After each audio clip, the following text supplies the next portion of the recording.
Hey everybody, Dr. Andrew here. I am just finishing up an A&E night shift and I'm exhausted, but I need to send a message to our health secretary.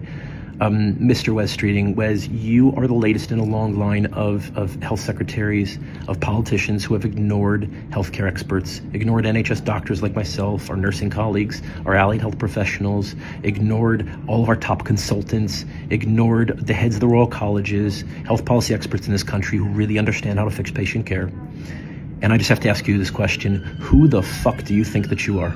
Ignoring the most brilliant minds in this country who desperately want to improve patient care and save taxpayer money, who understand that we need to see an end to austerity 2.0 in the NHS. We need a restoration of the 400 billion pounds that was stolen from NHS budgets, the 100 A&E departments that were stolen from us, the 25,000 hospital beds that were stolen from patients. We need a restoration of the NHS staff, the terrible staff hemorrhage that exists right now, that you are actively feeding. It is unacceptable that we are watching 20,000 doctors leave the NHS every single year. We're watching 40,000 nurses leave the NHS every single year. And when we search for jobs right now, it is impossible.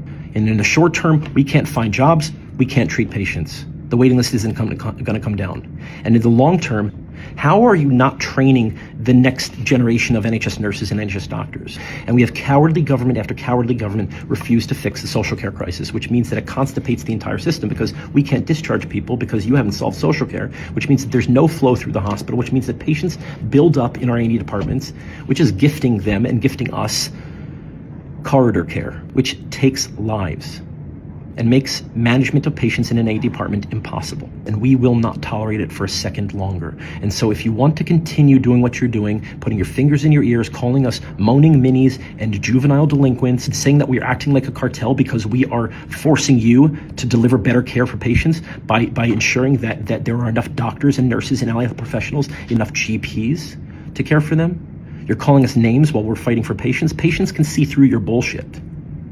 They know exactly who is fighting for them and who is not. I've watched politicians for far too long in the United States, back where I come from, take people's healthcare away from them, and I will not watch that happen here. We need more funding, more beds, more staff, and a fix to social care. And until and unless you deliver that, then we will make sure that your political future is going to be very short. We will make sure that the next election, goodbye Wes Streeting, the next election, goodbye Labour, goodbye any future in politics. You guys will go the way of the Tories. We are going to fight you tooth and nail because patients deserve people and a government that will fight for them. So to Wes Streeting, put your big boy pants on. Go meet with the British Medical Association. Go meet with the Royal College of Nursing. It's time for you to start listening, and it's time for you to start doing your job. The era of politicians ignoring healthcare experts is over. I got to go to sleep.